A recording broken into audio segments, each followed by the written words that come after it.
Hey there everyone, I am so excited today. We're doing a special video. It's a special request.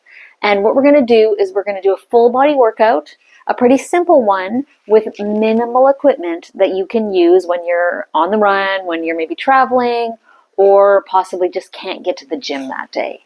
So I'm going to tell you a little bit about the workout and then we'll get right into it. So as I said, minimal equipment. What I've got to use is a wobble board, whether you've seen one of these before. You can actually sub a towel, a beach towel, just crumple a beach towel on the ground and stand on it instead of the wobble board. That will work in a pinch as well. And you'll need a light to medium band. Now it can be a loop band like this one is, or it can be a straight band that's not attached at the ends, whichever works for you. As always, before you get into your workout, best if you have spent about 10 minutes warming up. I like to do cardio for a warm-up, so either a fast-paced walk or a cycle. You can even put on a couple of your favorite songs and just dance. Just get that body moving, especially as we age, not casting aspersions on anyone. It's hard to move freely if you are not warmed up. All right, so you've done your warm-up. I'm going to assume that. If not, pause my video, go do your warm-up. But after you've done the warm-up, now you see there's not a lot of space around me, so you don't need a ton of space. I've probably got a little bit more than arm's reach in both directions, and that's just fine. You can fit in a pretty decent workout in that. So I don't want to lose the workout. Now I'm going to do a couple things to just extra warm up after you've come in from your walk or your cycle. And you're going to start with just knee raises and just windmilling your arms. I'll learn how to speak sooner or later at the same time. And you're just warming up your body. So do about 10 of these and then do 10 kicking your butt and bringing your arms back. You can see from the side what that looks like. I'll get my photographer to start wandering around me when I change positions so that you guys can see just as well as if I was there with you. 10 of those. Go back to the windmills for approximately 10. I think you get the gist. And then 10 of these again. And you should feel warm in your shoulders, in your arms, in your knees, your hips, all of the above, so you can actually do some movement after that. All right, so to get started, we're going to pick up your band. This will be the first thing that doesn't need your wobble board yet. So you're going to pick up the band, and you're going to do side lunges, but you're also going to do what's known as a reverse fly. So a reverse fly is just holding the band in front of you and then stretching it out from the side. Looks like this. But you're going to do side lunges at the same time. So you're going to lunge out with the reverse and stand up and lunge out and stand up and lunge out and stand up, lunge out, stand up, lunge out, stand up. And you're going to do that for 6 to 8 times. And then you're going to hop over to the other side of the room, your space that you've got, and you're going to do it the other way. Lunge out, stand up, lunge out, stand up. And just so you know, if this is really too easy with your arms, which it's not for me, you can hold closer on the band, and then you won't be able to go as far, depending on your band's stretchability. So 6 to 8 times as you go. All right, now we're going to move on to the next exercise, and we're going to do this as a circuit so that I only have to do it once, and you guys can do it multiple times. We'll talk about that in a moment. All right, so now we're going to do a front zombie kick. So that's when you stand on, in my case, I'm standing on my left leg, and I pick up my right leg and I kick it out, and then reverse. I'm not going very high today. I did legs yesterday. And you do that 6 to 10 times on each side. You should feel that in your abs. You should also feel it warming up the back of your legs. What's next? I should remember these things. Ooh, this is good. Now you're going to grab your wobble board. Now you've done your 6 to 10 zombie kicks. You're going to grab your wobble board, and you're not going to stand underneath the fan because that's a danger. You're going to stand on your wobble board, and you're going to put your band behind you. I'm going to spin around. And you are going to stretch up and down at the same time. I don't know why I'm yelling because I've got a microphone on. I'll stop yelling now. And you stretch up and down at the same time. 3, 4, 5, and 6. And you can go up to 15 with this. I'm going to show you the other side so you can get a look at what... Stay on this side, if you will. I just wanted to show you what this side looks like because you're actually doing, it's almost like a kickback on the lower and then an overhead press on the upper, doing it at the same time. Again, 6 to 10 is good for a start, but you can go all the way up to 15 with this one for sure. All right, now we're going to stay on our wobble board. We're going to spin back to the front. And now we're going to do a chest press. So we're going to bring our band behind us, and we're going to keep our band down past our shoulder blades, and you're going to press out. And then bring it back and press it out. And all the time, of course, you're on the wobble board, which it just makes everything you're doing more difficult. You probably notice that you can do any one of these exercises not standing on a wobble board, and it's still functional and a good exercise. It just up levels it when you're standing on the wobble board. So just do this 10 to 12 times, and you can bring it out and around to make it more of a fly position, or you can just go to the front.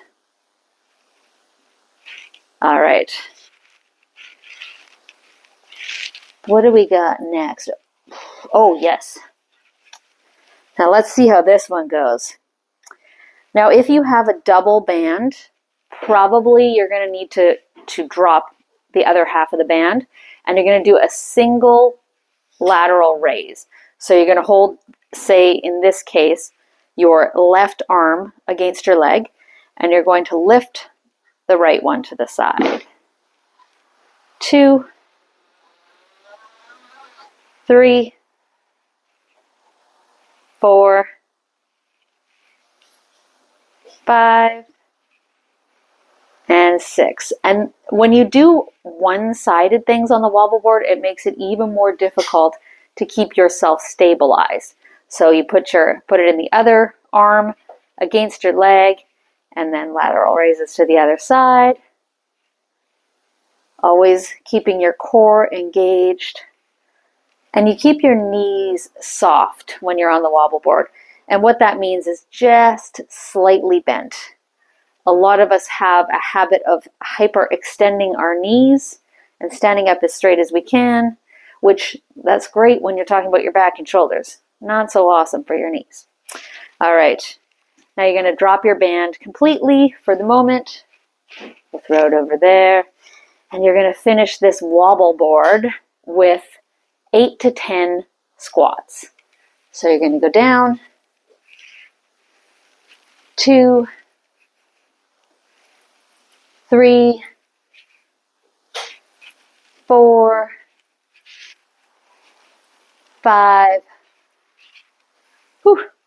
6, don't fall over, 7, and 8. Awesome. All right, so now we are going to move the wobble board out of the way for a bit, and we're going to do something that is called plank to squat. So I'll do it from the side, slightly to the side, and you're just in a normal plank position, and then you go down into a squat. And the point of this exercise is, of course, you're warming up your butt. Really, it's not an exercise for your legs. It's more of an ab exercise, because when you go back into this position, you're really holding on here. So do that for 6 to 8 times. Just like that.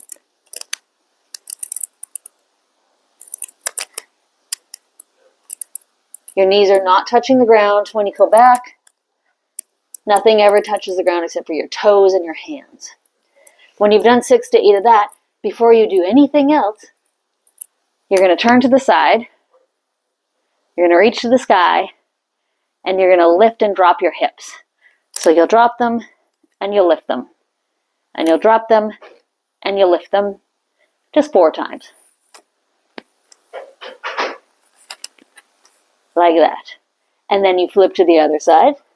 You're allowed to take a break in between if you want to.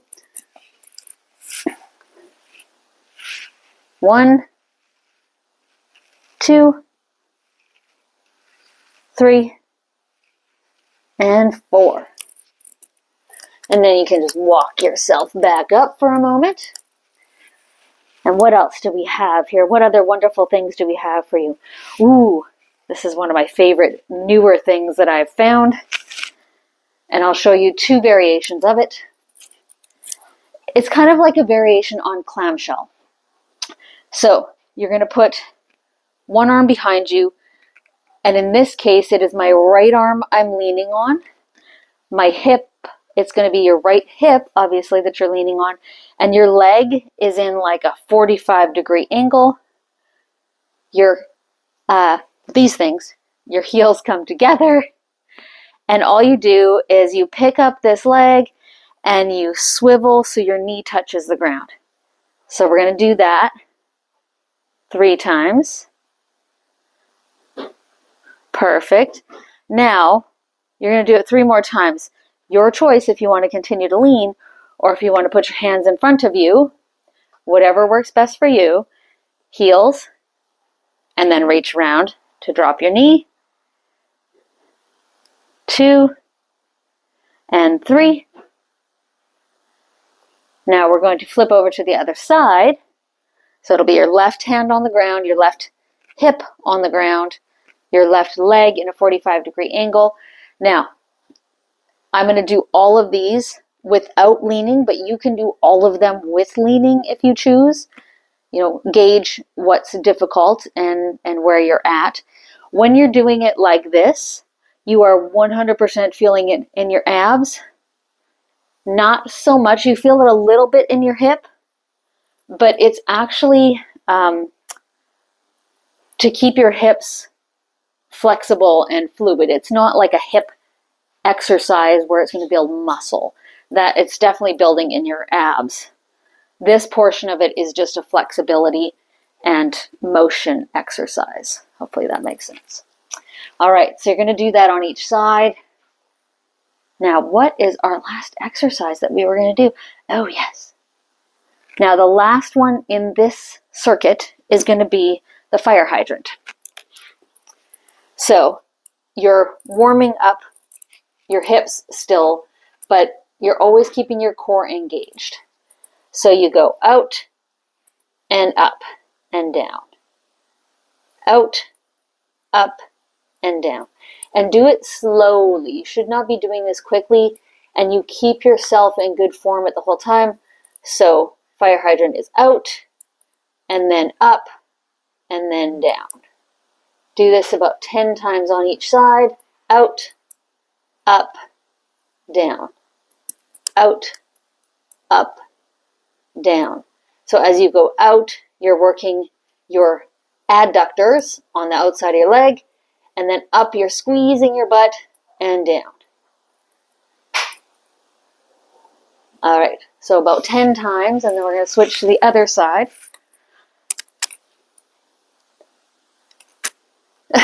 And I did it wrong. Good thing I don't edit. Out, up, and down.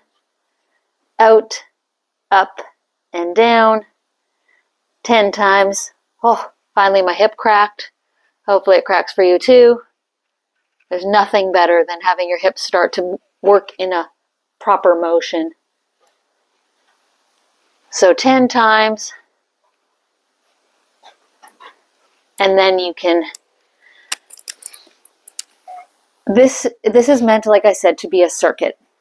So if you are done, if you're like, this is all the time I got for today, great, we can do a cool down. But you can also just play the video again and go through it all again as many times as you like. My suggestion is 3 to 4 times for an actual workout, but you can do it one time if you're pinched for time, twice. You can do it one time in the morning, one in the afternoon, one in the evening. Nothing wrong with breaking up your workouts.